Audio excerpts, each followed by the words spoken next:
Welcome back to part 2 of our cabin build. We've got the footings in the ground, and I actually found a transit one of my friends had, which is going to make leveling these things a heck of a lot easier. This is what we've got so far. I've got all the footings in the ground. I ran strings straight down the center of them so I could get at least the center lines of each one of these rows square. So everything's square to itself, and we'll pull square again. I've got a little bit of sonotube to pour on top. As I said, a friend of mine had a transit kicking around that someone had left at their house, so he very nicely let me borrow it. And that has been really slick in getting my gradients on these things, so I know how much each block has to get built up to put my carrying beams on. That far one, way up there, is my high point, so that's my reference point, and then everything else is a little bit lower than that. And just to show you how incredibly professional I am, it did not come with a I don't know what you call it, the measuring pole that they have. So being me, we made one, and it's just sitting in a jack stand for a car that's hollow, and I put graduated marks on there every inch and half inch so that we could see, and it's working just slick. You can pretty much extrapolate your 1/4 inch and 1/8 inch from that, close enough for what we're doing anyway.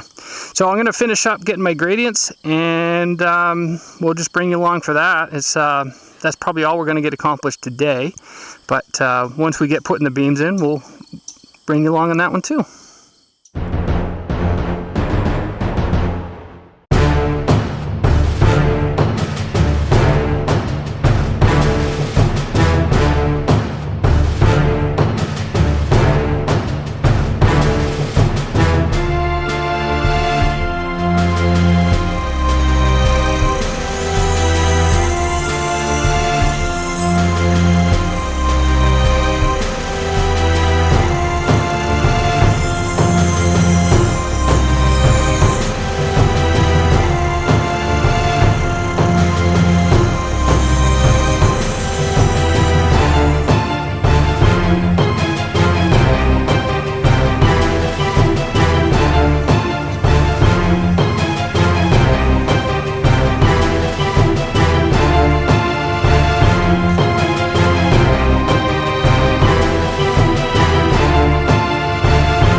I screwed up.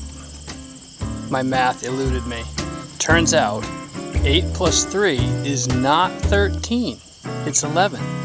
2 inches difference. So that right there, everything else came out perfect. But this little guy, I had to take 2 inches off the carrying beam to get everything down to the right level. It's not the end of the world. It just is annoying, as I like to do everything as good as I can the first time around. But what we'll do is we'll just post down in there just to take up some of the support that we just cut out of there. Just put a 2x down onto the footing to support where that cutout is. It's not the end of the world, it just is annoying because it's on my mind now. But we'll work with it. Everything else, the use of that transit, everything came out just absolutely awesome. Within a 1/16 of an inch all the way around. So I can't ask for more than that, you know, over 16 foot wide and 24 foot span. Can't get much better than that in my book, at least not for a cabin. So that's that. We'll get started on the rest of it hopefully tomorrow, getting the floor going.